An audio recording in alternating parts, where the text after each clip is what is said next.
Muy buenos días, estudiantes de física. Les habla Erika Montero.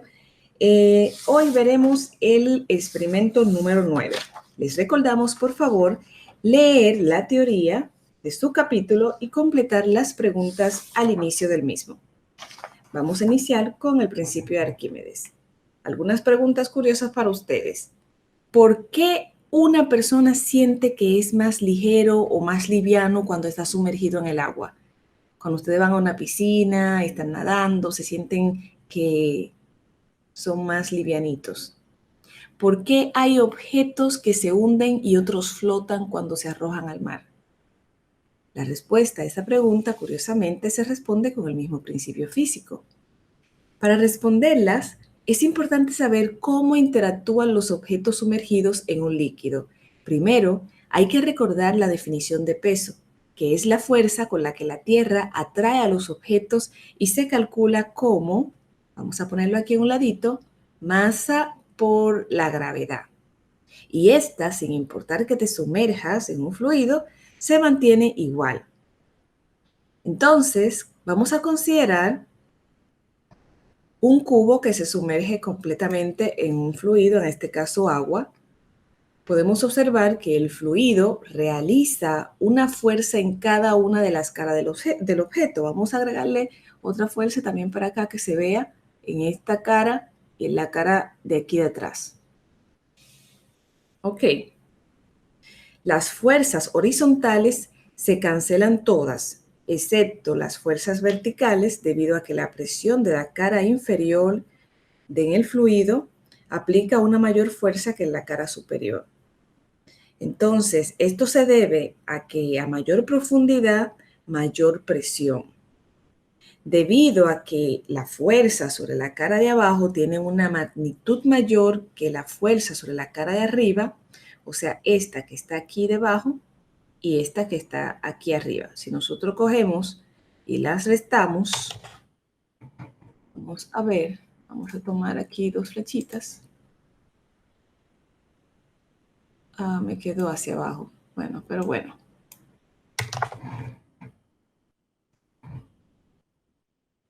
Si las restamos, imagínense que esta sea mi fuerza de abajo y vamos a colocarle otra fuerza arriba. Esta es la otra fuerza. Si se fijan, está colocada sobre la otra. Vamos a ponerla un poquito separada para que lo podamos visualizar. Entonces, esta diferencia que me queda acá, esta diferencia, vamos a colocarla aquí. Hola.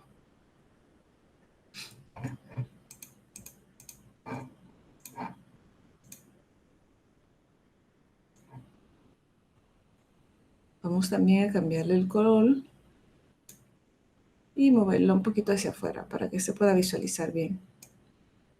Hola.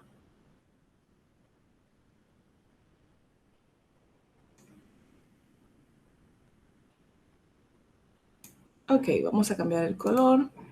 La ponemos de color verde, un poquito más fina. Ok. Entonces, esa flecha en verde sería mi fuerza resultante vertical. Y es a lo que se conoce como fuerza de empuje. Esta fuerza que me queda, esta flechita verde que está acá, fuerza de empuje o fuerza de flotación. Bien, entonces, cuando una persona se sumerge en una piscina, podemos observar que la piscina aumenta el nivel del agua o el agua se derrama si es que la misma se encuentra en el borde de la piscina, o sea, exactamente en el borde. Ese aumento de nivel de agua corresponde a un aumento de volumen, el cual se conoce como volumen desalojado. Es decir, una persona tiene que desalojar parte del líquido para poder sumergirse dentro de dicho líquido. Ya, por ejemplo, que se tiene claro los conceptos de la fuerza de flotación y de fluido desalojado, ahora procedemos a enunciar el principio de Arquímedes. Todo cuerpo sumergido en un fluido, sea este líquido o gas, vamos a subrayarlo acá, recibe un empuje de abajo hacia arriba igual al peso del fluido desalojado. Entonces, en este experimento nosotros lo que vamos a ver es que vamos a comparar esa fuerza de empuje que la vamos a calcular como, o sea, esta fuerza de empuje que se encuentra acá, vamos a cambiar el color y la felpa, ¿ok? Esta fuerza de empuje que se encuentra acá, vamos a medir cuánto vale y lo vamos a calcular como el peso real, que sería el peso del objeto fuera del fluido, fuera del agua en este caso, y el peso aparente, que es el peso que me da cuando el objeto está dentro del agua. Esto es una forma de calcular la fuerza de empuje. Vamos a ver que esta fuerza de empuje es equivalente a calcular el peso del fluido desalojado. Imagínense que aquí tengo la roca y que tengo un orificio, entonces este fluido que sale, si mido su peso, es exactamente igual a la fuerza de empuje. Entonces, ese peso del fluido desalojado será calculado como masa por gravedad, pero recordemos que como estamos trabajando con un fluido, vamos a sustituir mi masa por la densidad y el volumen de este fluido y multiplicado por la gravedad. Los barcos, los submarinos, bueno. Algunas de las aplicaciones del principio de Arquímedes la podemos ver en lo que son los globos aerostáticos, los barcos, los submarinos, etc. A continuación, le dejamos con el profesor Ferreira Capellán para comprobar que la fuerza de empuje es equivalente al peso del fluido desalojado. Saludos a todos, estimados estudiantes. En este día vamos a comprobar el principio de Arquímedes, experimento número 9 del Manual de Laboratorio de Física Básica, Física 020. El primer procedimiento es comprobación del principio de Arquímedes. Como ya vieron en la teoría, todo cuerpo sumergido en un fluido recibe un empuje de abajo hacia arriba igual al peso del fluido desalojado. Eso es lo que vamos a comprobar aquí, que si la fuerza de empuje es aproximadamente igual al peso del fluido, podemos decir que se cumple el principio de Arquímedes. Y ese es el objetivo principal de la primera parte de este laboratorio de la práctica número 9. Entonces, ¿qué vamos a hacer? Vamos a calcular el peso, vamos a medir el peso real con el dinamómetro. Y vamos a medir el peso aparente también con el dinamómetro, sabiendo que el peso real es el peso mayormente en el aire y el peso aparente lo vamos a introducir en el fluido, que en este caso es agua. Y vamos a hacer la diferencia entre el peso real y el peso aparente. Esa es la primera, la parte A del experimento. La parte B es la siguiente tabla. En la siguiente tabla entonces vamos a medir el volumen inicial del objeto que tenemos allá colgante y el volumen final. Vamos a tener una diferencia de volumen que es el volumen real que necesitamos medir también. Con este valor de volumen, el valor de la densidad, que en este caso es el fluido, la densidad del fluido, 10 a la 3 kilogramos sobre metros cúbicos, que es una constante de la naturaleza. La densidad del fluido, que en este caso es agua, el fluido que vamos a utilizar, H2O. Densidad del fluido, el volumen del fluido desalojado, que va a ser igual al volumen del cuerpo, en este caso, que desaloje, y la gravedad, que ya ustedes saben que es otro valor constante que hemos venido trabajando en el sistema internacional, 9.8 metros sobre segundo al cuadrado en magnitud. Ok, entonces pasamos a hacer las mediciones del peso real, del peso aparente, del volumen inicial y del volumen final. Y vamos a comparar la fuerza de empuje en Newton con el peso del fluido desalojado. Vamos a ver las similitudes. Si son aproximadamente iguales, podemos concluir que se cumple el principio de Arquímedes. Okay. Ahora pasamos a medir el objeto. Como vemos aquí, tenemos un objeto de masa m, un objeto sólido, y tenemos aquí un objeto también, un instrumento que se llama dinamómetro, que puede medir hasta 2 newton. Como vemos acá, ponemos nuestro objeto de estudio y lo colgamos y vamos a ver aquí cuánto mide. Mide, ahí lo podemos ver, 1.8 newton. 1.8 y eso lo vamos a agregar como peso real. 1.8 newton. Espero que se vea bien este número para que no haya dudas. 1.8 newton es lo que dice el experimento, la medición. Vamos a poner un valor con un creyón un poquito más fuerte donde se pueda notar 1.8 newton. Ok, tenemos 1.8 newton. Ese es el peso real. El peso aparente, entonces vamos a introducir el objeto en el fluido. Sin embargo, aquí tenemos la probeta que todos conocen del laboratorio y vemos que tiene un volumen inicial. Aquí tenemos un volumen inicial. Vamos a calibrarlo. Si está calibrado, un poquito más de 190, serían ahí 200. A las 190 el agua está en la misma línea. Ahí 200, en este caso, 200 centímetros cúbicos. 200 centímetros cúbicos y un centímetro cúbico es igual a 10 a la menos 6 metros cúbicos. Vamos a utilizar el sistema internacional que tenemos olvidado. Un centímetro cúbico ya lo convertimos acá. Que nuestra probeta nos da en mililitros o centímetros cúbicos y aquí lo vamos a transformar a metros cúbicos. Ok, por eso tiene un 10 a la menos 6, un poquito más, mucho más pequeño. Entonces ponemos el objeto dentro de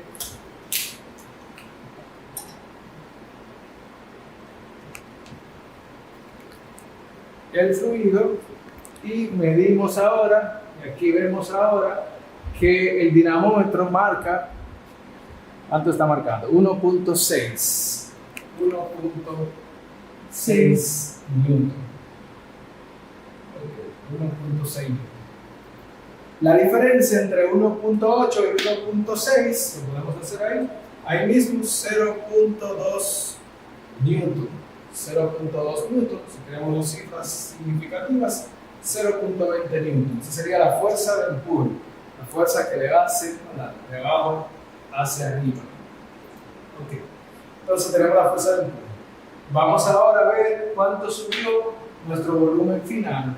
El volumen final, chequeamos, aquí estaba en 200, ahorita 210, 220 y un poquitito más. Vamos a poner aquí 221, 221, un poquito más de 220. Entonces, nuestro volumen final menos volumen inicial nos da 21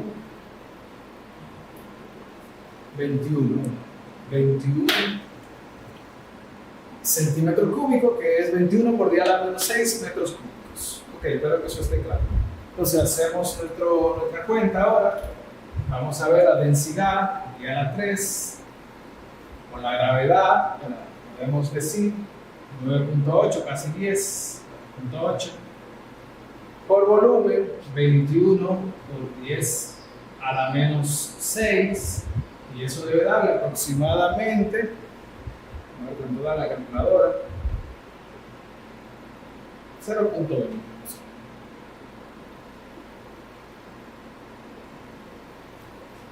0.2058, vamos a dejarlo ahí, 0.26 newton.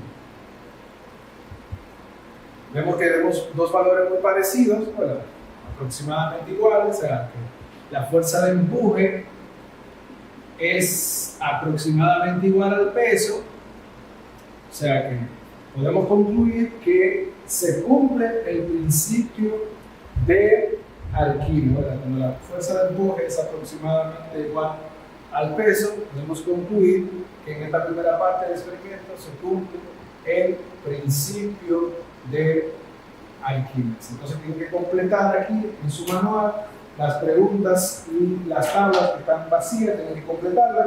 Es muy sencillo lo que hemos hablado. Después de leer la teoría, acá la tabla 1, la tabla 2 la completan también los espacios en blanco y al comparar la fuerza de empuje y el peso del fluido desalojado, ¿cuál es su conclusión? Y tiene que escribirlo ahí en su manual. Ahora continuamos con el principio de Pascal. Antes de enunciarlo, es importante que sepamos que la presión es igual a una fuerza aplicada sobre una superficie dada. En el Sistema Internacional de Medidas tenemos que la fuerza se mide en newton y el área en metros cuadrados. Entonces, esto es equivalente a lo que conocemos como Pascal, un Pascal. Entonces, imagínense que ustedes tengan una mano y venga una persona de un peso dado, se ponga una sandalia y lo pise. Pero esta misma persona venga ahora y se ponga unos tacos bien finitos y le pise la misma mano con ese taco, con la parte bien finita. Claro que a usted le va a doler muchísimo más si lo pisan con esa parte del taco. ¿Por qué? Porque todo el peso de esta persona, toda esta fuerza de esta persona se concentra en esa pequeña área. Por eso la presión que ejerce es mayor. Podemos entonces definir el principio de Pascal como la diferencia de presión a la que se somete un fluido en reposo se distribuye totalmente a cada punto del fluido y las paredes del recipiente que lo contiene. ¿Qué quiere dejar dicho esto? Que cuando yo aplico, miren esta figura que está acá, cuando aplico una fuerza 1 a un área más pequeña, vamos a darle valores para que tengamos una idea. Fuerza 1, vamos a suponer que se le está aplicando 100 newton de este lado a un área de vamos a ponerle 1 metro cuadrado. Y aquí tengo otra área 2 que es mucho más grande, vamos a ponerle que tenga un valor de 5 metros cuadrados. Lo que me dice este principio es que la presión que se produce al aplicarle esta fuerza 1 al área 1, esta presión 1, se va a distribuir en cada uno de los puntos de mi fluido y todas las paredes. Entonces, cuando vengo a este lado, en el punto 2, también esta presión será igual a la presión que se produce en el punto 1. Por lo tanto, P1 es equivalente a la fuerza 1 sobre el área 1, igual a la fuerza 2 sobre el área 2. Si yo quiero saber cuál es la fuerza que se produce en esta parte, al aplicarle una fuerza de 100 newton a esta área, entonces podemos despejar y tendría que F2 es igual al área 2 sobre el área 1 multiplicado todo esto por la fuerza 1. Cuando lo hacemos, entonces tenemos F2 igual, ya pusimos que el área 2 es igual a 5 metros cuadrados, dividido entre el área 1, 1 metros al cuadrado, multiplicado por F1, que es 100 newton. Entonces aquí tenemos 5 metros al cuadrado entre 1 metro cuadrado. Se me va metro cuadrado con metro cuadrado, me queda 5 por 100, 500 newton. Ustedes ven que ha aumentado 5 veces la cantidad. Entonces, tenemos aquí, imagínense ahora que sea lo opuesto. Voy a aplicarle los 100 newton ahora al área mayor. Le voy a aplicar los 100 newton aquí, al área mayor. Y quiero ver qué fuerza entonces aparece en el área menor. Si lo invertimos, ahora sería inverso, sería área 1 entre área 2, sería 1 entre 5 multiplicado por 100. Esto me daría entonces 1 dividido entre 5, multiplicado por 100, me quedaría 20 newton. Se va a hacer mucho más difícil mover un objeto en el área 1 a través del área 2. En cambio, si yo muevo un objeto en el área 2 a través del área 1, es mucho más fácil. Las máquinas hidráulicas que se utilizan para elevar la magnitud de una fuerza aplicada son conocidas como máquinas multiplicadoras de fuerzas. Y las aplicaciones de este principio las podemos ver, por ejemplo, en frenos hidráulicos, en las prensas hidráulicas, gatos hidráulicos, los elevadores hidráulicos, entre otros. A continuación, lo dejamos con el experimento del principio de Pascal. En la segunda parte ahora del experimento número 9, el principio de Pascal. Sabemos aquí que la diferencia de presión permanece, ¿verdad?, constante en un fluido que está en reposo. En este caso, vamos a ver qué pasa con la fuerza y con el área de la sección transversal. En este caso, si permanece constante en la presión en ese fluido tiene, la diferencia de presión es invariable y la presión es constante en todos los puntos. Aquí tenemos un sistema. Si usted lee el procedimiento, hay unas preguntas que están ahí. Tome 2 jeringas de diferentes capacidades, llene con agua, aquí vemos que está lleno con agua hasta la mitad. Tome una porción de la tubería plástica, aquí tenemos la porción de la tubería plástica, expulse todo el aire. Si ustedes chequean aquí vemos que no hay aire, está confinado el sistema, ¿verdad? Presione el émbolo de la jeringa grande hasta que haya desplazado todo el volumen. Míralo aquí, yo lo presioné hasta que desplazó casi todo el volumen. Entonces vamos a hacerlo de nuevo, todo el volumen lo desplazo, como se me salga, porque desplacé todo el volumen de la jeringa grande. Aquí dice, luego presiona el émbolo de la jeringa pequeña hasta que haya desplazado igual volumen del caso anterior. O sea, podemos desplazar también, miren cómo se ve ahí. Al comparar la fuerza en los incisos 5 y 6, ¿cuál fue mayor? Si ustedes chequen aquí, en el émbolo mayor yo tengo que hacer más fuerza, más fuerte. Aquí lo hago, miren, más suave y puedo mover el émbolo mayor. O sea, ¿dónde hago más fuerza? Donde el émbolo es mayor, tengo que hacer más fuerza para poder desplazar. Y aquí hago menos fuerza, es como si fuera un gato hidráulico. ¿Dónde te hace más fuerza? Cuando va a levantar el carro, hace menos fuerza. Es fácil. Ahora es tu turno. Dirígete a la farmacia más cercana o si tienes los materiales en el hogar, busca 2 jeringas de diferentes capacidades, tal como se muestra en la imagen, y un tubo de plástico para conectarla. Entonces vas a preparar este sistema, tal cual como se muestra, y vas a realizar exactamente los pasos que se indican en el procedimiento número 2 sobre la comprobación del principio de Pascal en la página 107. Y responderás a las preguntas que se presentan en el punto 6 y en el punto 6 el A y el B. Entonces, puedes compartir con nosotros tus resultados o si tienes alguna inquietud también puedes escribirla aquí debajo de este video o, en todo caso, preguntarle a tu profesor asignado cuando imparta este tema. Hasta la vista.